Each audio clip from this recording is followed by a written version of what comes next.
ఇలాంటి మరిన్ని వీడియోల కోసం మా ఛానల్ని లైక్ చేయండి, సబ్స్క్రైబ్ చేయండి. జగన్మోహన్ రెడ్డి పరిపాలన ఎలా ఉంది చెప్పండి? ఇప్పుడు ఉన్న పరిపాలన ఎలా ఉంది? అంటే మామూలు పరిపాలన అలా ఉందిలే కానీ అదంతా బాగోలేదు. కాకపోతే ఏదైనా చంద్రబాబు నాయుడు వస్తే మంచిగా ఐటమ్ సిటీ ఎట్టుందో పరిపాలన బాగుంటుంది. అంటే రాజధాని కడతారు అంటారు. ఇప్పుడు మీ రాజధాని వచ్చేసి 3 రాజధానులు అంటాడు. ఏ రాజధాని? ఇప్పుడు ఆంధ్రప్రదేశ్ రాజధాని ఏది చెప్తారా? ఆంధ్రప్రదేశ్ రాజధాని ఏది?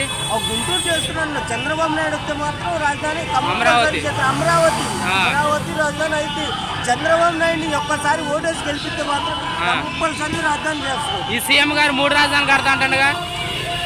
జగన్ కడతానంటండి. ఇవన్నీ అయ్యాయి కాదు. 3 రాజధానులు కావాలా, ఒక రాజధాని కావాలా? ఒక రాజధాని కావాలి మాకు. చంద్రబాబు నాయుడు, లోకేష్ మాత్రం ఇప్పుడు కావాలి. ఇప్పుడు జనాలకి సీఎం గారు పథకాలు పెట్టి డబ్బులు ఇస్తుండ మంచిదానా?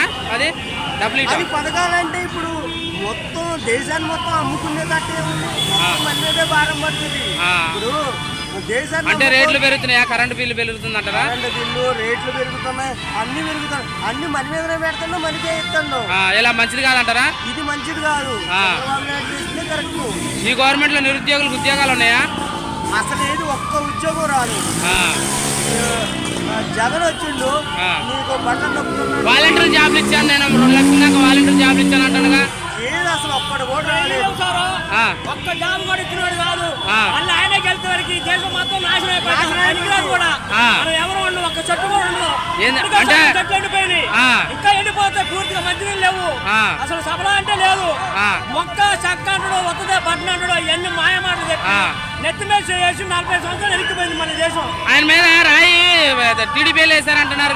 లేదు సార్, వాళ్ళంతకు వాళ్ళే కై కట్టుకున్నారు. కత్తి పంచాలని ఇది కూడా కోడి కట్టాలనే సానుభూతి కోసం అంటారా?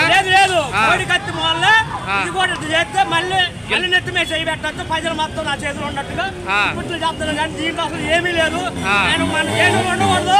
అమెరికా వాళ్ళు ఎక్కడ పోవాలి? అసలు రాష్ట్రాన్ని తెల్లవాళ్ళ పాలన ఉంది. ఇది ఇంతవరకు బ్రిటిష్ వాళ్ళ పాలన ఉంది. ఇప్పుడు బ్రిటిష్ పాలన ఉంది. మన దేశ పాలన లేదు.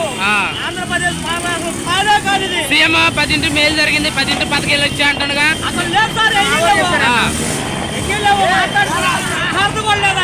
జగపేటలో ఇప్పుడు ఎలా ఉండిపోతుంది? ఇక్కడ రాబోయే కాలానికి చల్లటి కాలం వస్తుంది. సంతోషంగా నిలబడింది. తాతయ్య గారు గెలిపిస్తారా? 15 సంవత్సరాలు కూడా ఎంత ఎండ లేదు. తాతయ్య గారిని గెలిపిస్తారైతే ఖచ్చితంగా. తాతయ్య గారికి గెలుపుతారు.